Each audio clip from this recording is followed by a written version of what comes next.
आज take talk में crypto currency tax पर हम बात करेंगे ज़ेप पे सीईओ अविनाश शेखर से। और इस वक्त क्रिप्टो टैक्स को लेकर जो भी सवाल आपके मन में आ रहे हैं, जो भी आपने हमसे पूछे हैं, भेजे हैं, उन सभी सवालों के जवाब अविनाश से जानेंगे। फॉर एग्जांपल, क्रिप्टो टैक्स आपको कब से देना है? क्या पुराने ट्रांजैक्शंस पर प्रॉफिट पर भी टैक्स लगेगा? क्या क्रिप्टो टैक्सेशन पॉलिसी में ऐसे स्लैब्स भी होंगे जिनके जरिए टैक्स से बचा जा सकता है? और भी पॉइंट सवाल हैं, सभी के जवाब अविनाश दे रहे हैं। Welcome to uncut Avinash. इस वक्त हर क्रिप्टो इन्वेस्टर क्रिप्टो टैक्स को समझना चाहता है, पर पहले आप ये बताएं कि क्रिप्टो करेंसी पर जो सरकार ने इस वक्त 30% टैक्स लगाया है, आप as ZebPay CEO, as a stakeholder इसको कैसे देखते हैं? क्रिप्टो मार्केट इस पर क्या राय रखती है? देखिए, इसमें थोड़ा सा मिक्स फीलिंग है। मुझे लगता है कि ऑब्वियसली एटलीस्ट डायरेक्शनली अगर हम देखें तो गवर्नमेंट टैक्स लगा रही है, और पिछले 1 साल से जो डिस्कशन चल रहा है पब्लिक डोमेन में, तो उससे ये लगता है कि गवर्नमेंट जो है क्रिप्टो में रेगुलेशन की तरफ जा रही है। जैसे फाइनेंस मिनिस्टर ने भी बोला कि वो सबसे सलाह लेके उसके बाद फिर डिसाइड करेंगे किस तरह का रेगुलेशन लेके आना है। तो अगर हम उसको उस कॉन्टेक्स्ट में देखते हैं तो एक तरीके से राइट स्टेप है। गवर्नमेंट ने क्लैरिटी दी इसके ऊपर कि कितना टैक्स लगेगा, किस हिसाब से टैक्स कैलकुलेट होगा। तो ये तो सब तो पॉजिटिव साइड है। दूसरा ऑब्वियसली नेगेटिव साइड ये है थोड़ा कि हमें लगता है कि टैक्स थोड़ा ज़्यादा है। और दूसरा जो कंपैरिजन हो रहा है कि कुछ लोग जो कंपैरिजन कर रहे हैं कि गैम्बलिंग इंडस्ट्री से, तो वो कंपैरिजन मेरे हिसाब से ठीक नहीं है, क्योंकि हम लोग एक्चुअली एक नेक्स्ट लेवल का इंफ्रास्ट्रक्चर बना रहे हैं जो डिसेंट्रलाइज्ड टेक्नोलॉजी डेवलप कर रहे हैं। तो उसको गैम्बलिंग से किसी भी तरीके से कंपेयर नहीं किया जा सकता। तो इसलिए बोलता हूँ कि आई थिंक मिक्स फीलिंग है, बट मुझे लगता है कि हम लोग का जो डायलॉग है गवर्नमेंट से कंटिन्यूड रहेगा, और ये है एटलीस्ट राइट डायरेक्शन में एक स्टेप है। सो मिक्स फीलिंग्स है। नाउ, क्रिप्टो पर टैक्स लगने के बाद आप क्रिप्टो का फ्यूचर इंडिया में कैसे देखते हो? क्या टैक्सेशन पॉलिसी लोगों को डिस्करेज नहीं करेगी? कॉज अगर 1,000 रुपए किसी ने कमाए हैं प्रॉफिट में क्रिप्टो में, और उसमें से 300 प्लस अदर चार्जेस उसको देने पड़ेंगे गवर्नमेंट को, या फिर आप समझते हो कि क्रिप्टो अब स्ट्रीमलाइन होने जा रहा है? देखिए, सबसे बड़ा जो कस्टमर के दिमाग में फियर था अभी तक, वो बैन का ज्यादा फियर था। अगर आप देखें जनवरी लास्ट ईयर और उसके बाद नवंबर लास्ट ईयर में, नवंबर में तो खैर एक छोटा सा र्यूमर भी ही आया था कि गवर्नमेंट बिल ला रही है बैन करने के लिए। उसी के वजह से 25% प्राइस में रिडक्शन आया था। तो एक तरीके से जो अब लग रहा है कि डायरेक्शनली गवर्नमेंट रेगुलेशन की तरफ जा रही है, तो उससे कस्टमर के माइंड में काफी, मुझे लगता है कि पीसफुल रहेगा कि कम से कम बैन तो नहीं होने जा रहा है। जहां तक टैक्स की बात है, अगेन डिपेंड करता है कि अगर आप जैसे ऑलरेडी 30% ब्रैकेट में है, और अगर आप जैसे सैलरी क्लास है या बिजनेस में, और आप उस ब्रैकेट में है, तो एक तरीके से ये भी 30% पे लगेगा, तो उसमें कुछ खास फर्क नहीं पड़ने वाला है।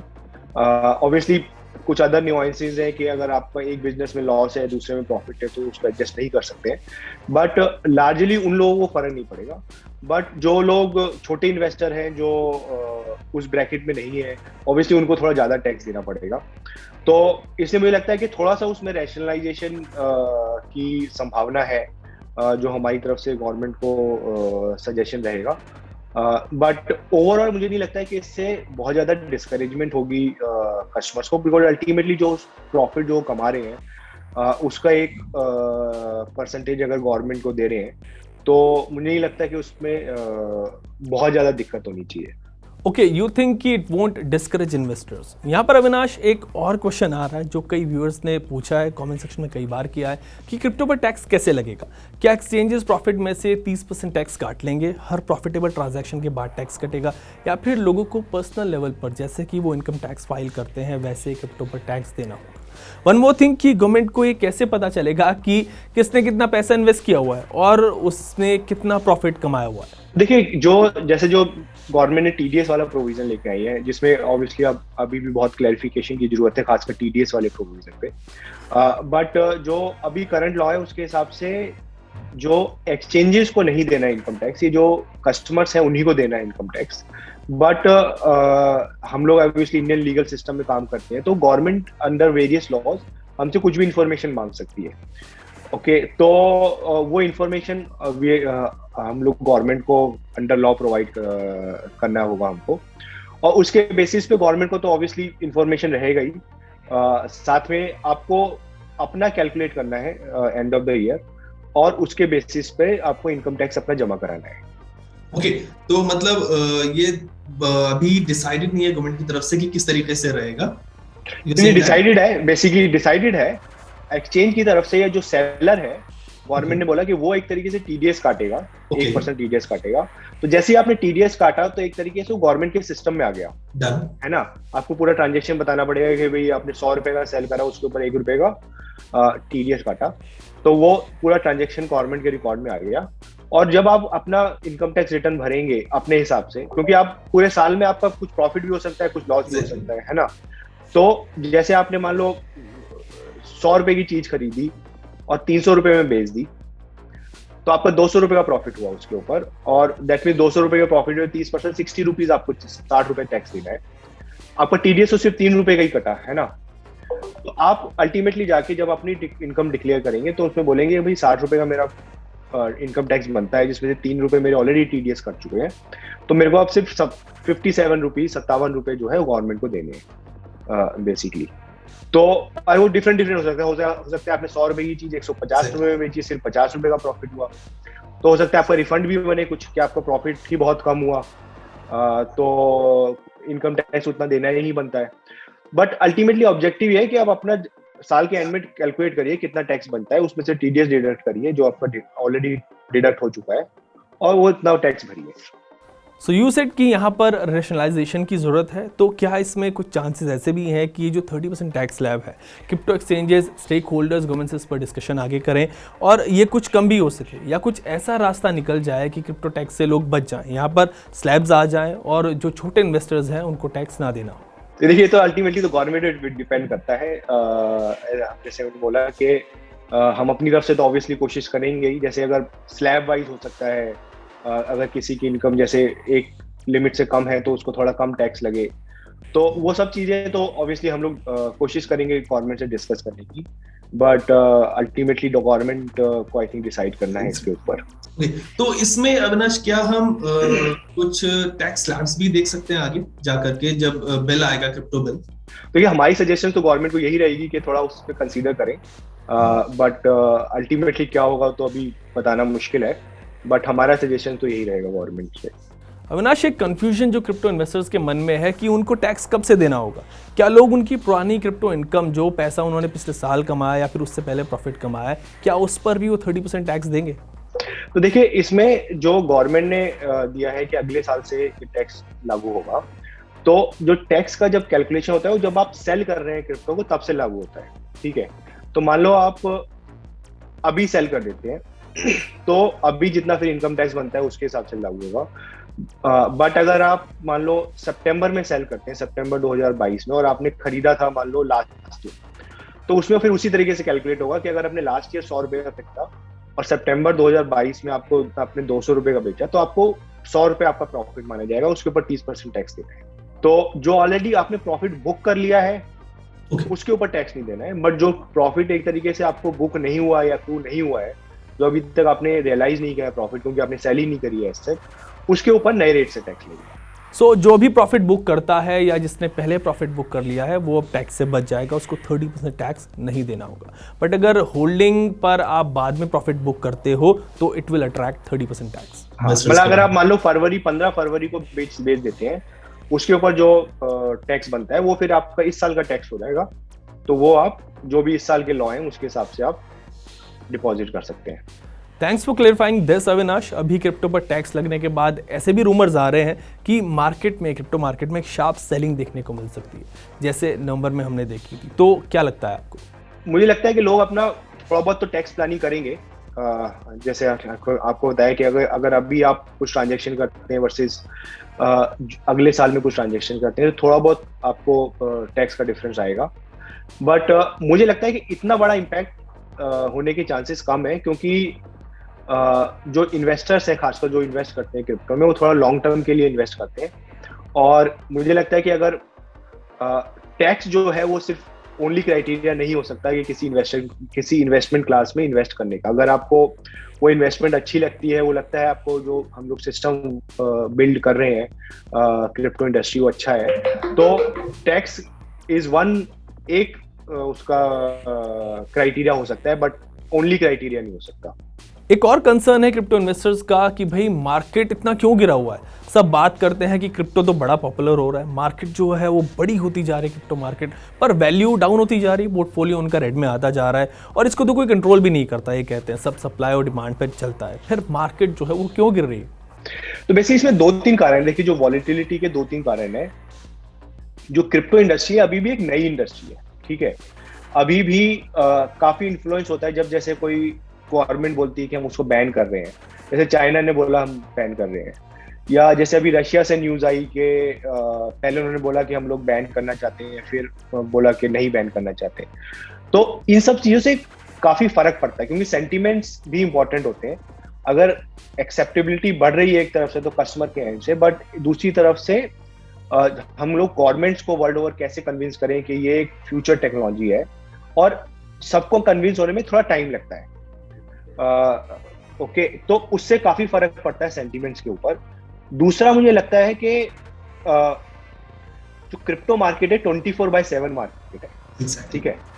जो आप देखो, अगर शेयर मार्केट है वो 6-7 घंटे हफ्ते में 5 दिन चलती है, तो उससे भी एक फटीग आता है एक सम पॉइंट ऑफ टाइम के 24 आवर कोई ट्रेड नहीं कर सकता। Exactly. उससे भी काफी फर्क पड़ता है वॉलेटिलिटी इंक्रीज होने पे। और तीसरा मैंने बोला कि एक तरीके से हम लोग स्टार्टअप में इन्वेस्ट कर रहे हैं, ठीक है। तो ये अकेला ऐसा क्लास है जहाँ पे जो रिटेल इन्वेस्टर्स ने स्टार्टअप में पहले इन्वेस्ट करा। अगर आप देखो जो नॉर्मल, अगर हम इंडस्ट्री में देखें तो पहले स्टार्टअप्स में इंस्टीट्यूशनल इन्वेस्टर्स जाते हैं, जब एक मैच्योरिटी लेवल आता है तब रिटेल इन्वेस्टर उसमें आता है, क्योंकि उसमें वॉलेटिलिटी तब तक थोड़ी कम हो जाती है। तो यहाँ पे थोड़ा रिवर्स हुआ कि पहले रिटेल इन्वेस्टर्स ने इन्वेस्ट करा, बिलीव करा टेक्नोलॉजी में, अब लोग इंस्टीट्यूशनल इन्वेस्टर्स आ रहे हैं। तो इस तरीके से शॉर्ट टर्म वॉलेटिलिटी इस वजह से है, और मुझे लगता है कि अभी आगे भी रहने के चांसेस है। बट अगर आप लॉन्ग टर्म, कोई भी लॉन्ग टर्म व्यू उठा के देखो, आप 1 साल, 2 साल, 3 साल, उसमें लॉन्ग टर्म में क्रिप्टो ने अच्छा ही रिटर्न दिया है। सिमिलरली अनदर कंसर्न इज कि गवर्नमेंट अपनी डिजिटल करेंसी लेकर आ रही है आरबीआई के थ्रू, सीबीडीसी, ये भी ब्लॉकचेन बेस्ड होगी। तो ऐसे में एक तरफ ऐसी डिजिटल करेंसी होगी जिस पर गवर्नमेंट की गारंटी होने वाली है, प्लस वहाँ पर टैक्स भी नहीं देना होगा। दूसरी तरफ क्रिप्टोज है जहाँ पर कोई गारंटी नहीं है और 30% टैक्स है। सो जनरल इन्वेस्टर क्या सीबीडीसी को प्रेफर नहीं करेंगे और क्रिप्टोज को अवॉइड नहीं करेंगे? देखिए, एक्चुअली जो सीबीडीसी है वो और जो क्रिप्टो करेंसी है उसमें आई थिंक मुझे लगता है सिर्फ एक ही समानता है कि वो बोल रहे हैं कि हम ब्लॉकचेन टेक्नोलॉजी का यूज करेंगे, ठीक है। उससे ज्यादा कोई समानता नहीं है। अगर हम सीबीडीसी के पॉइंट ऑफ व्यू से देखें तो पहले जैसे आपका आप चेक जमा कराते थे, उसके बाद एनईएफटी आरटीजीएस आया, उसके बाद यूपीआई आया, ओके। तो एक तरीके से उस डायरेक्शन में स्टेप है कि एक और एफिशिएंट गवर्नमेंट सिस्टम बनाने जा रही है ब्लॉकचेन टेक्नोलॉजी को यूज करके, जिससे आप ट्रांजैक्ट कर सकें, जिससे आप एक दूसरे को पैसे भेज सकें, ठीक है। वो जो सिस्टम है, और जो लेट्स से हम लोग बिटकॉइन का सिस्टम बोलते हैं, जो डिसेंट्रलाइज सिस्टम, जो गवर्नमेंट का जो सिस्टम है वो सॉवरेन करेंसी है, बिटकॉइन करेंसी नहीं है, वो एक दूसरी वैल्यू प्रोपोजिशन है, और वो एक तरीके से डिसेंट्रलाइज सिस्टम क्रिएट कर रही है, ठीक है। तो वो सिस्टम अलग है, उसके वैल्यू प्रोपोजिशन अलग है, और जो गवर्नमेंट की करेंसी आई मीन बिटकॉइन तो करेंसी है नहीं, वो तो एक तरीके से एसेट है, बट जो सीबीडीसी है वो करेंसी, गवर्नमेंट की करेंसी का रोल अदा करती है। तो वही रोल अदा करती रहेगी बेसिकली। मतलब 1 रुपया वहां पर 1 रुपया ही रहेगा, ऐसा नहीं है कि 1 रुपया 2 रुपया या 3 रुपये हो जाएगा। और इट बेसिकली जो है वो ज्यादा एफिशिएंट तरीके से जो ट्रांजेक्शन्स हैं उसको मैनेज करने के लिए एक स्टेप है गवर्नमेंट की तरफ से। बट मुझे लगता है कि 2 अलग अलग चीजें हैं, बिटकॉइन और क्रिप्टो जो है, और जो सीबीडीसी है। सो यू आर सेइंग कि जो सीबीडीसी है वो ब्लॉकचेन पर बेस्ड होगी, but it will depend on rupee for its value. Cryptos की तरह जो ग्रोथ है वो वहां पर देखने को नहीं मिलेगी। वो भी एक तरीके से देखिए राइट डायरेक्शन में स्टेप है, क्योंकि हमारा जो पेमेंट सिस्टम है जो काफी टाइम से इम्प्रूव हो रहा है, उसको और इम्प्रूव करने में मदद मिलेगी गवर्नमेंट को और पब्लिक को। बट वो एक अलग चीज है, बिटकॉइन एक अलग चीज है। अविनाश, अब आप बताएं मीम कॉइन्स के बारे में। व्यूअर्स जानना चाहते हैं, काफ़ी पूछते हैं कि इनका फ्यूचर क्या है। मेन स्ट्रीम कॉइन से भी ज़्यादा पॉपुलर है आजकल मीम कॉइन, तो how do you see them? मुझे लगता है कि ये जो है किसी भी इंडस्ट्री में एप्लीकेबल है। अगर आप देखो तो शेयर मार्केट का हम एक तरीके से वो एग्जांपल लें तो जिसको कई बार पेनी स्टॉक बोलते हैं, ठीक है, तो मुझे लगता है खासकर अगर आप नए इन्वेस्टर हैं तो जो मेन स्ट्रीम कॉइन्स हैं, खासकर बिटकॉइन एंड ईथर, उसी में जाना चाहिए, क्योंकि ये जिसको हम मीम कॉइन बोलते हैं उसमें काफी सोच समझ के मतलब जाना चाहिए, क्योंकि अगर आप उसके पीछे क्या है, क्या टेक्नोलॉजी है, क्या प्रॉब्लम वो लोग सॉल्व करने की कोशिश कर रहे हैं, उसको अंडरस्टैंड नहीं करेंगे या वो ठीक नहीं है तो उसमें लॉस होने के चांसेस ज्यादा रहते हैं। तो इन्वेस्टर्स को काफी केयरफुल रहना चाहिए उस तरह के कॉइन्स में इन्वेस्ट करने के लिए। माय नेक्स्ट क्वेश्चन इज कि क्रिप्टो को इनफैक्ट ब्लॉकचेन को फ्यूचर ऑफ टेक्नोलॉजी कहा जाता है, इस पर बैंक भी रन कर सकते हैं, ये कहा जाता है इलेक्शन में भी ये टेक्नोलॉजी यूज़ हो सकती है। सो ये होगा कैसे? आसान लैंग्वेज में अगर आप व्यूअर्स को समझा सकें कि ब्लॉकचेन का कैसे यूज़ होगा, इसका यूज़ केस क्या है फ्यूचर में? तो देखिए, इलेक्शन का तो मुझे उतना आइडिया नहीं है, बट मैं आपको एक दो एग्जांपल देता हूँ कि आज की डेट में जितने भी हम लोग सिस्टम्स हैं, जितने भी सिस्टम्स हैं वो सारे सेंट्रलाइज सिस्टम्स हैं। तो बैंक एक सेंट्रलाइज सिस्टम है। लेट्स से आपके जो मोटर व्हीकल में जो रिकॉर्ड्स होते हैं कि कार कौन ओन करता है, वो एक सेंट्रलाइज सिस्टम है। लैंड रिकॉर्ड एक सेंट्रलाइज सिस्टम है, ठीक है। क्या हम वही काम डिसेंट्रलाइज तरीके से कर सकते हैं कि नहीं कर सकते? क्योंकि हमको लगता है कि डिसेंट्रलाइज सिस्टम से अगर हम वो करते हैं, वो जिसपे ज्यादा ट्रांसपेरेंसी होती है, उसमें जो है ज्यादा एफिशिएंट और लेस कॉस्टली वे से काम हो सकता है। और तीसरा, उसमें जो एरर होने के चांसेस हैं और जो लेट्स से जो डेटा प्रोटेक्शन वाले का जो इश्यूज हैं वो कम होते हैं।